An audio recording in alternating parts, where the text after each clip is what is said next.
വയനാട് ജില്ലയിലെ തിരുനെല്ലിയിലുള്ള വിഷ്ണു ഭഗവാന്റെ ക്ഷേത്രമാണ് തിരുനെല്ലി മഹാവിഷ്ണു ക്ഷേത്രം. പശ്ചിമഘട്ടത്താൽ ചുറ്റപ്പെട്ട് കിടക്കുന്ന ക്ഷേത്രമാണ്. വളരെ ഭംഗിയുള്ള പൗരാണികമായ ഒരു ക്ഷേത്രം കൂടിയാണ് കേട്ടോ. ഉള്ള പഞ്ചതീർത്ഥ കുളമാണ് നമ്മൾ ഇപ്പോൾ കാണുന്നത്. ഭഗവാന്റെ തൃക്കൈകളിൽ പരിലസിക്കുന്ന ശംഖ്, ചക്രം, ഗദ, പത്മം എന്നിവ ക്ഷേത്രത്തിന് 4 ഭാഗങ്ങളിലായിട്ട് പ്രതിഷ്ഠിച്ചിട്ടുണ്ട് എന്നാണ് വിശ്വാസം. അവിടെ നിന്ന് ഉത്ഭവിക്കുന്ന ശംഖുതീർത്ഥം, ചക്രതീർത്ഥം, ഗദാതീർത്ഥം, പത്മതീർത്ഥം എന്നിവയും ഭഗവാന്റെ പാദതീർത്ഥമായ അഭിഷേക തീർത്ഥവും ചേർന്നാണ് പഞ്ചതീർത്ഥം എന്ന് അറിയപ്പെടുന്നത്. ആണ് തിരുനെല്ലി ക്ഷേത്രത്തിലേക്ക് വെള്ളം എത്തിക്കുന്നതിനായിട്ടുള്ള കരിങ്കൽ പാത്തി. ഇതിനു പിന്നിലൊരു കഥയുണ്ട്. പണ്ട് ചിറക്കൽ രാജാവിൻ്റെ പത്നി ഒരിക്കൽ ക്ഷേത്ര ദർശനത്തിനെത്തിയപ്പോൾ കുടിക്കാനായി കുറച്ച് വെള്ളം ശാന്തിക്കാരനോട് ചോദിച്ചു.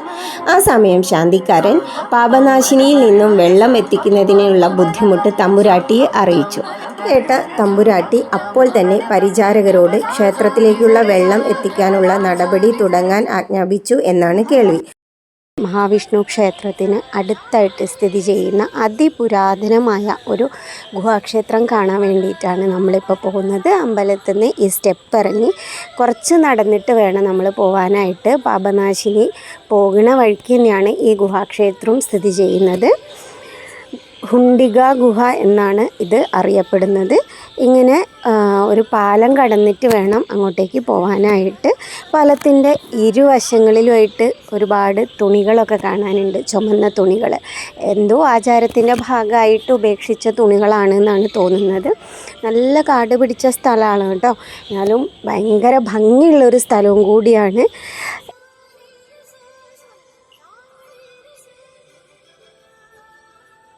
പോകുന്ന വഴിക്ക് ഒരുപാട് ഉരുളൻ കല്ലുകളും വലിയ വലിയ കല്ലുകളും ഒക്കെ ഇങ്ങനെ നിറയെ ഉണ്ട് കേട്ടോ.